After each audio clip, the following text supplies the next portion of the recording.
compel rigorous Iranian compliance. Now, I know there are people of good faith on both sides of this debate, people who are committed to protecting our security and the security of our allies, especially Israel, a true friend of America. None of us should have any illusions about Iran's true intentions or its continuing threats to the region, to Israel, to the United States. That threat is real, and it must be confronted, including how we enforce this agreement and deter Iranian aggression and sponsorship of terrorism. But our path is clear. This agreement, combined with strong enforcement and deterrence, is the only way to prevent Iran from acquiring a nuclear weapon. There is simply no viable alternative. That is why I strongly support President Obama, and I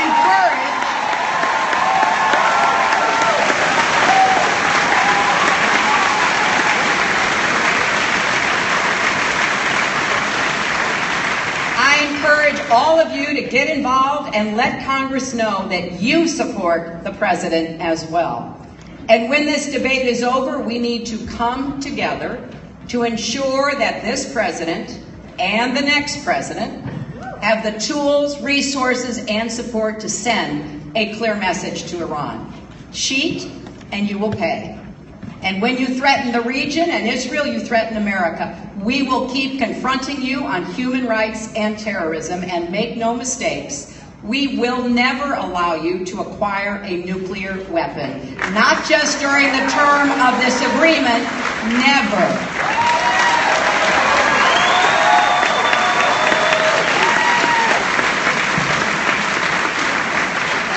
Now I know this is a little heavy for a wing-ding dinner. But I bring it up because when you get past all the sound bites and the slogans, politics is about the choices we make. The choices we make about our leaders and our future.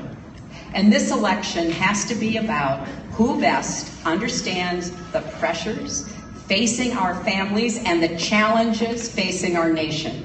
Who has the right vision for America's future and the skills and tenacity to lead us there. That's an election that Americans can really have confidence in, and that Democrats can win every time. Now, all of us in this room understand that thanks to the hard work and sacrifice of the American people, we've come back from the worst economic crisis of our lifetimes.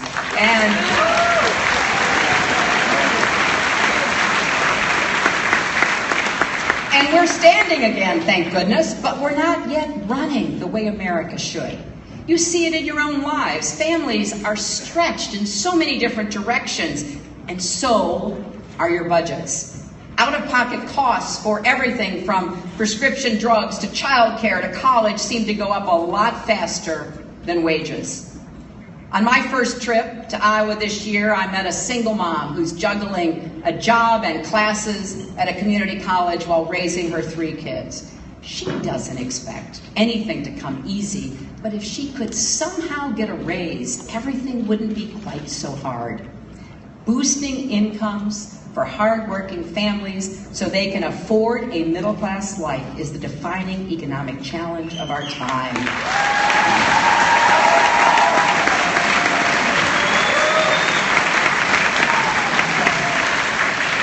And it will be my mission from the first day I'm president to the last. And this is not a new fight for me. My first job out of law school wasn't at some big New York law firm. It was at the Children's Defense Fund. And a few years after that, I started an organization called Arkansas Advocates for Children and Families. Every step of the way, I've tried to even the odds for people who have the odds stacked against them. I learned that from my mother. Abandoned and mistreated by her own family, she was out on her own by 14, working as a housemaid. She channeled her own hardship into a deep commitment to service and social justice. And she made sure I internalized the creed of our Methodist faith that we all have a responsibility to do all the good you can for all the people you can, in all the ways you can. And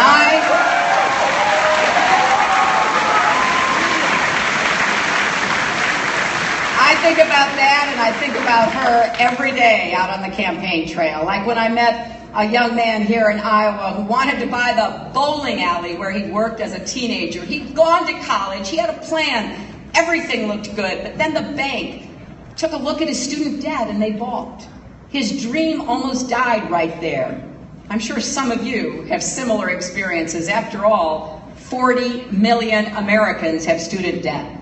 The total is more than $1.2 trillion. So maybe you've put off buying a house, changing jobs, or even getting married. Maybe you've wondered how you're possibly going to keep up with the payments. That's not the way it's supposed to be in America. If you work hard and do your part, you should be able to get ahead and stay ahead. That is the basic bargain of America.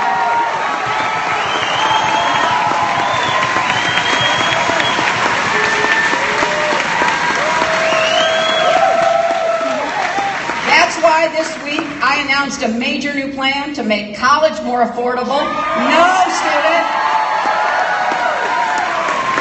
student should have to borrow to pay tuition at a public college, and everyone with student debt should be able to refinance it at lower rates. We are going to make sure together that cost isn't a barrier and debt won't hold anyone back. Now, of course, Republicans rushed to condemn my plan. In Wisconsin, your neighbor, Scott Walker, has slashed funding for public universities and rolled back financial programs. Marco Rubio would cut Pell Grants for students who need the help while cutting taxes for multimillionaires who don't. And Jeb Bush, as governor, he oversaw a tuition increase of almost 60%, and at the end of his term, nonpartisan experts said Florida deserved an F for college affordability. Now, none of this should be surprising. The debate over college this week was a microcosm of the broader choice in this election. Republicans want to stack the deck even more for those at the top. Their policies would rip away the progress we've made. You saw this in the Republican debates the other night. 17 candidates, and not one of them said a single word about how to address the rising cost of college. Not one. They also had nothing to say about equal pay for women or paid family leave.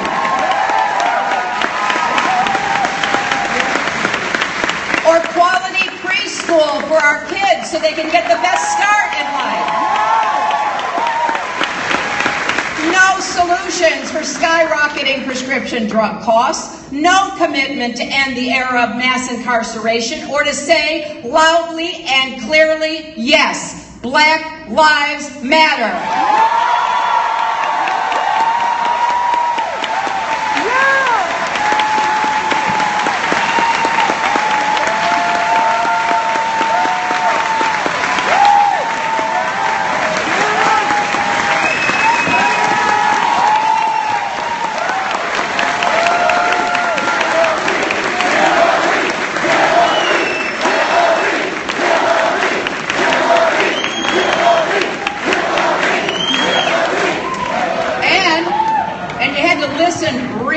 Really hard because they said almost nothing at all about how to promote clean energy or take on climate change.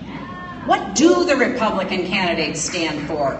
Well, I'll tell you, you know already. Cutting taxes for the super wealthy, letting big corporations write their own rules, and that's basically it. And we've heard it all before, and it doesn't work. Trickle-down economics has to be one of the worst ideas of the 1980s. Right up there with new Coke, shoulder pads, and big hair. I lived through that. There are photographs. And trust me, we don't want to go back there. Now I know most of the attention these days is on a certain flamboyant front runner. But don't let the circus distract you. If you look at their policies, most of the other candidates are just Trump without the pizzazz or the hair.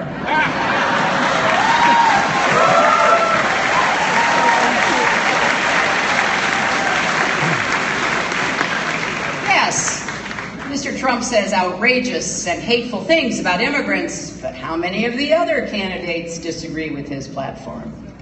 None of the leading candidates support a real path to citizenship. When they talk about legal status, that's code for second-class status. It's the same when it comes to women's health and women's rights. Mr. Trump's words are appalling, but so are the policies of the other candidates. Senator Rubio brags about wanting to deny victims of rape and incest access to an abortion. Governor Bush says $500 million is too much to spend on women's health. And they all wanted to fund Planned Parenthood. Well,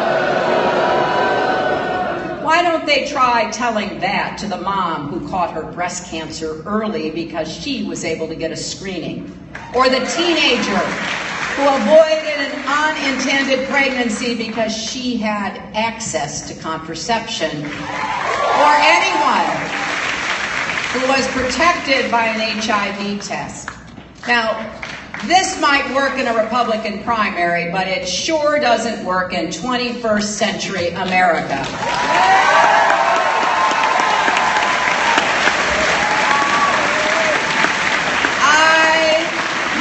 I am so tired of politicians shaming and blaming women. I am tired of Republicans dismissing the contributions women make to our economy and ignoring the obstacles that hold so many back from contributing even more. We cannot afford to leave talent on the sidelines. Women who want to work should be able to do so without worrying every day about how they're going to take care of their child or what happens when a family member gets sick. That is not a luxury, it's a necessity, and it's also an economic growth strategy.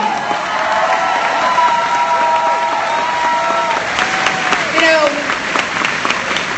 this isn't complicated. When you shortchange women, you shortchange families, and when you shortchange families, you shortchange America. And I know, when I talk about this, some people think, there she goes again. With the women's issues, like Mitch McConnell said recently, I'm playing the gender card. Well, if calling for equal pay and paid leave is playing the gender card, then deal me in.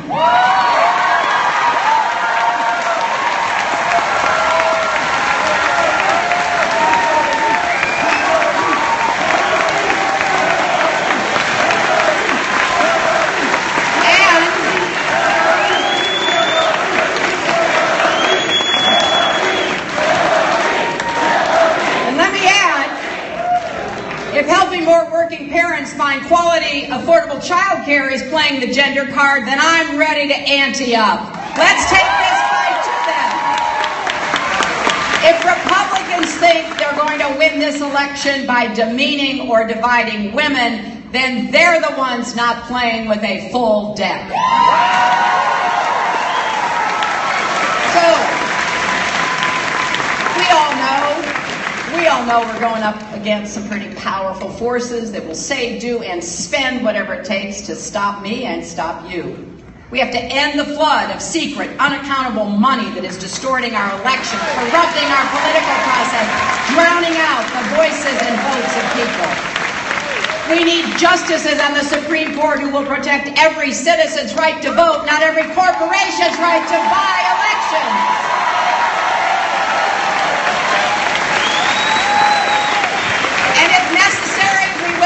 A constitutional amendment to undo the Supreme Court's decision in Citizens United.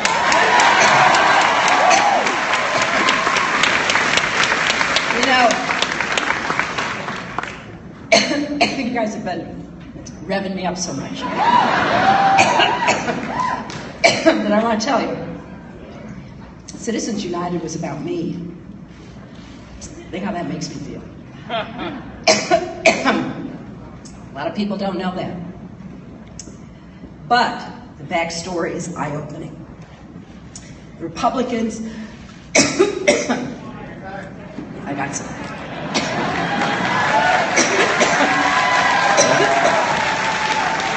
I've been talking too much. Not enough. You see, thank you. Before the 2008 presidential election, a group of right-wing operatives made a hit job film with the goal of stopping a Democrat from taking the White House, and then used shadowy money to promote it. That film was called Hillary the Movie. I can tell you, it was no Field of Dreams or Bridges of Madison County.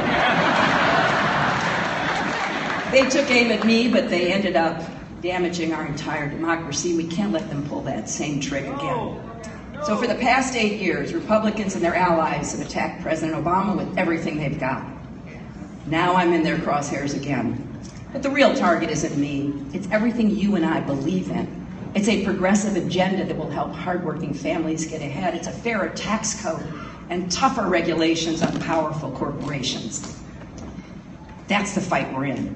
Now, they'll try to tell you this is about Benghazi, but it's not. Benghazi was a tragedy. 4 dedicated public servants lost their lives. And we have to be focused on how to prevent future tragedies. But let's be clear. 7 exhaustive investigations, including by the Republican-controlled House Armed Services Committee and the Republican-controlled House Intelligence Committee, have already debunked all of the conspiracy theories. It's not about Benghazi.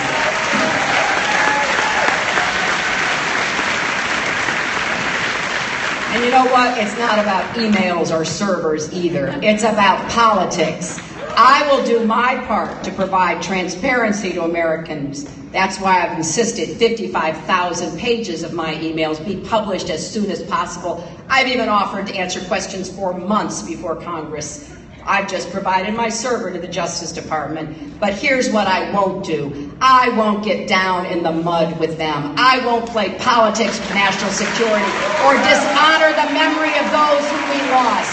I won't pretend that this is anything other than what it is, the same old partisan games we've seen so many times before. So I don't care how many super PACs and Republicans pile on. I've been fighting for families and underdogs my entire life, and I'm not going to stop now.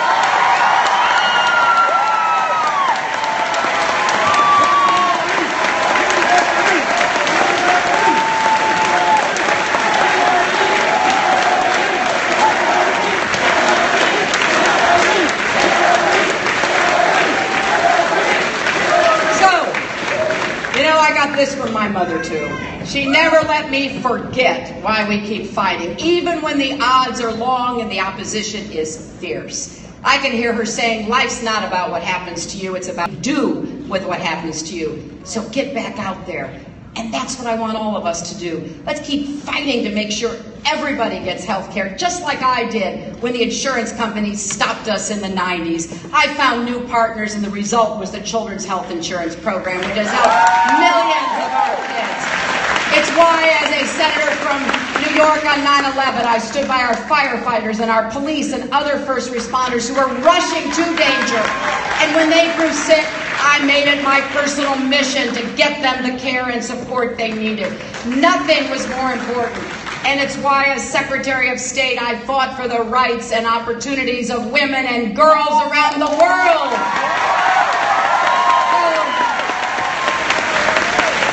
I'm just getting warmed up, and I hope you are too. We've got to stay focused on the issues that matter most to American families.